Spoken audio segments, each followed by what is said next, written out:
This is meant to help others. This is how a divination with me works. Right? It's not about you wanting to know what you want to know. This is about when we open that door, your ancestors come through and tell you what you need to know first. They don't give a shit about what you want to know. They're going to tell you what you need to know. They're going to tell you about yourself. They're going to tell you about the changes that you need to make. They're going to tell you about the shit that you're doing that ain't right. They're going to tell you about the people that's in your life. Whatever's going on with you, they're going to read you for bloody filth. Right? Then we can get to the rest of the stuff. It's not about people think, oh, I can get a divination and he's just going to tell me what I want to know. Bitch, bye. That's not how that works. Your spirits don't give a shit about what you want or what you desire or any of that kind of stuff. Only what you need.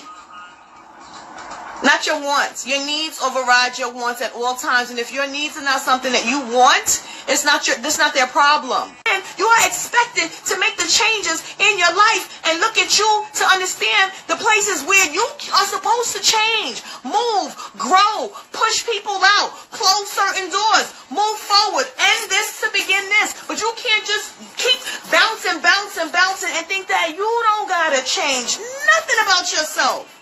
That's not how it works. And the issue that you have right now normally stems from something from back then anyway. So why are we going to skip past that to talk about this when we know that this is where it started? Right? Past, present, and future. Right? Spirit sees in those ways. Past, present, and future. They can tell you what the fuck happened. They can tell you what the fuck you doing. And they can tell you what's finna happen if you don't listen to what we telling you right now. Right? That's when you get divinations, you get Iray, which is blessings, or Sogbo, which is misfortune. They tell you, you can get this blessing. Sometimes they tell you, we don't even want you to work for it. Yale, we're going to give it to you. Why? Because you've done so much good. You on the right course. You found the routine. You good. Stay the course. We give you these blessings. Okay? Then we still give you blessings. We'll still give you Iray, but it's come Koto Yale. Koto Yale means you got to work for it. I'm going to give you these blessings, but you got to do this, and this in your life, in your walk, in your whatever the fuck's going on with you right now for you to get these blessings. But that means that you got to keep this up to maintain the blessings that we're going to give you. Spirit don't give nobody shit for nothing. Okay? It's your energy. It's the work that you're putting into self that allows them to bless you the way that they bless you because you're helping the blessing come to you. Right?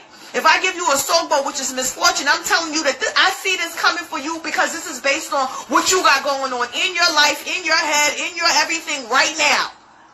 If you don't change, this is what's going to happen to you. Sudden sickness, loss of income, financial, all kinds of shit. They tell you specifically what, and they don't leave it up to, oh, I got to guess what's happening. They tell you specifically what the fuck's going to happen to you if you don't do this shit right here. Okay? They don't play that shit with you at all whatsoever. So, if you don't do what they said, that is Sogbo, that's misfortune, you can expect it coming. You're not going to know how it hits or when it hits, but baby, it's going to hit. Right? I'd rather listen to what I'm told to do so that I know that I'm flying this way. There's no backstepping, there's no backpedaling. You don't got to pile 15 things on my plate to get my attention. No, because then you're playing catch up and it's only worse for you at that point because it's feeling like it's all types of stuff on top of you now. No, if you already had a routine to slide one more thing in, wouldn't have harmed you at all whatsoever.